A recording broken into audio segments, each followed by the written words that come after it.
Hi, this is Phoenix, and I'm going to talk about what could be called the philosophy of mercy. In this talk, I'm going to deconstruct our notions of mercy, which usually has to do with our understanding of the built-in assumptions in the definition of mercy, and as well as the broader implications that are usually extrapolated from this definition of mercy. And so, anyway, mercy is generally defined as a person of power showing some kind of forbearance or forgiveness or restraint whenever it comes to dealing with a person of less power. And immediately I want to attack this notion and attack this definition. The concept of mercy implies we are deserving enough creatures to dispense with mercy and to dispense mercy to begin with. And I think that this is the problem that I want to get at. There is a built-in assumption that if there is a person of power, there is a person in power who can show restraint towards another person who is less powerful, there's an assumption that the person who is showing mercy is actually a deserving enough person to show mercy, which is a claim that I think is not taken into account a lot, simply because usually the narrative favors the person of power and the person who can dispense the mercy. And I think that's important to keep in mind. Now, essentially what I want to challenge is this logocentric construction. So essentially this so real fast, the idea of logocentrism is this idea that we have a dichotomy. We have two things that are opposing, such as master and slave. Usually one of these elements, one of the parts of the dichotomy, subordinates the other. This was a term that was coined by Derrida as he was thinking about language and as he was thinking about power structures. Logocentrism, the logocentrism that we have in mind as it relates to mercy is this idea that there is the vulnerable and there is the powerful. And I want to say that we exaggerate this relation. And I think that this can be very dangerous and very problematic in a lot of ways. And I essentially want to challenge this logocentric idea. So now, one of the ways that we think about this logocentric idea without really being aware of it is by internalizing Nietzsche's idea of the slave morality, which again focuses on this idea of logocentrism in its own way, of the vulnerable and the powerful, and that dichotomy. And the powerful is being able to show mercy. Now, Nietzsche's idea of the slave morality is pretty simple. It's all you really need to know about it is it's this idea that Christians invented Christianity and they invented God because they were slaves and because they wanted to believe that they were going to have some kind of reward in the afterlife, and that was why they put up with all of the terrible things that happened, their persecutions and the like during their time.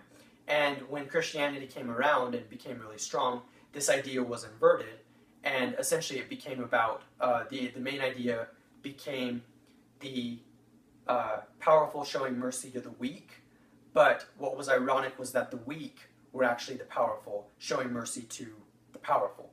I think I said that right. So essentially what's interesting about Nietzsche's idea of the slave morality is that before, the logocentric structure and the dynamic that was at play was this idea that essentially the powerful, such as the aristocrats, were in charge and had power over the weak or the slaves. But the whole point of the Christian belief, according to Nietzsche, is to invert that idea and to say that because the weak ones or the slaves are going to ultimately find their satisfaction in heaven and be rewarded in heaven because they turn the other cheek, essentially, they essentially become the powerful ones, and the powerful ones become weak. And so that's what you need to know about Nietzsche's slave morality.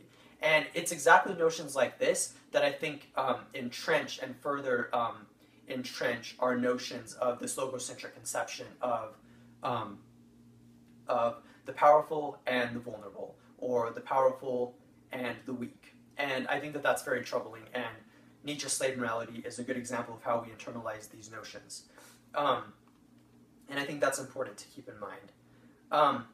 Now, when I'm arguing for all of this, I'm not necessarily saying that the vulnerable and the powerful don't actually exist. Of course, there are very powerful people. Power is existent in a lot of ways, specifically with physical force. So a police officer certainly has the physical force usually to arrest you. So that is a form of power. And I would definitely say that it exists. It exists also in corrupt regimes, for instance, where people that are part of a dictatorship must submit to the dictator. I'm definitely not saying that kind of oppression doesn't exist. It also exists in terms of exploitative instances, such as abuse. So a father and son, for instance, a son being abused by the father. Essentially, the son is the vulnerable and he is at the mercy of the father. And so I'm not going to dispute that it doesn't exist, at all. That this logocentric construction doesn't exist even in the slightest, because I think that it does. However, I think that our relations are exaggerated, and I'm going to show why ultimately we could even dispense of this logocentric conception. And I'm going to do that by mentioning a couple examples. So there's a great song by Pearl Jam called Jeremy, and essentially it's about this kid who's bullied over and over again, and he finally gets the violent tenacity to shoot people in class. And that was his revenge. And so the complicated idea that is extrapolated out of that is this whole notion of mercy and power structures. And so in the end, who was really powerful, and it's hard to say. But either way, the logocentric construction was existent because either Jeremy was the one with the power, or the people who bullied him were people with power. And so that was definitely there. There's another book that I read called Little Chicago, and in it there's this really powerful scene where the main character, Blackie, is told a story about how if he follows a deer, the deer would eventually lead him to paradise. And this is apparently a Native American myth. And there's this one point where he's apparently thinking through this idea, and he's in drama class, and he's supposed to act out a scene, and the scene is essentially a death scene. And basically all he does is he stands there. And he finally says, whenever people don't know what he's doing, he says, "Don't you get it? I'm a deer, you're supposed to shoot me." And so, again, this is another idea of, and one thing to keep in mind about the background of this character is that he's been exploited and abused in many instances. And so how are these two examples of Pearl Jam's song and this book, Little Chicago, relevant to this idea of mercy?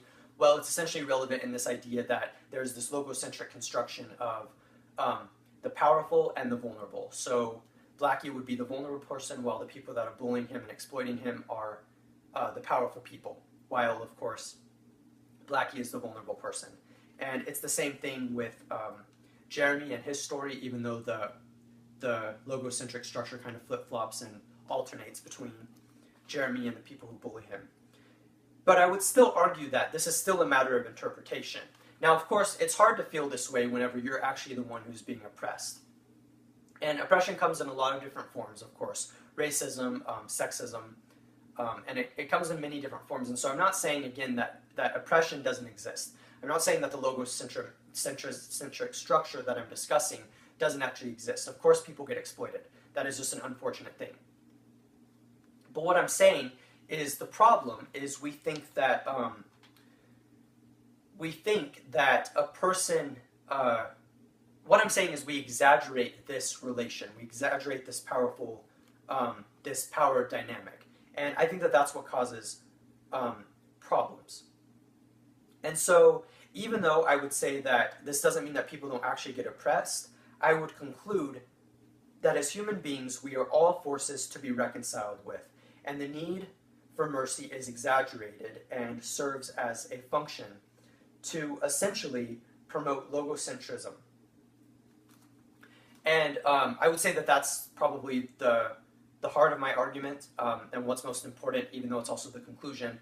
And the reason for that is simply because this is essentially my whole point. And it's kind of hard to articulate, but I'm definitely trying, is that the more that we read into these narratives about exploitation and about these power structures of a person who's powerful and they're oppressing someone who's weak. The more that we completely strip out the humanity of the people that are actually being exploited and the people that are actually exploiting.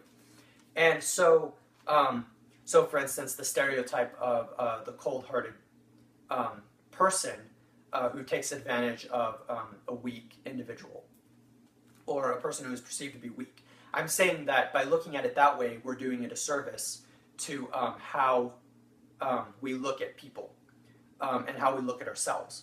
And that's exactly why I'm bringing up the idea of mercy, and that's why this is the philosophy of mercy, is because I'm saying that, so again, to go back to my main claim, when I say that, or my first claim, where I say that the concept of mercy implies we are deserving enough creatures to dispense mercy, basically it implies that we're powerful enough to actually, and deserving enough to dispense mercy. And I'm saying that's incorrect, because I'm saying we are simply a force, and whatever power we yield is essentially irrelevant.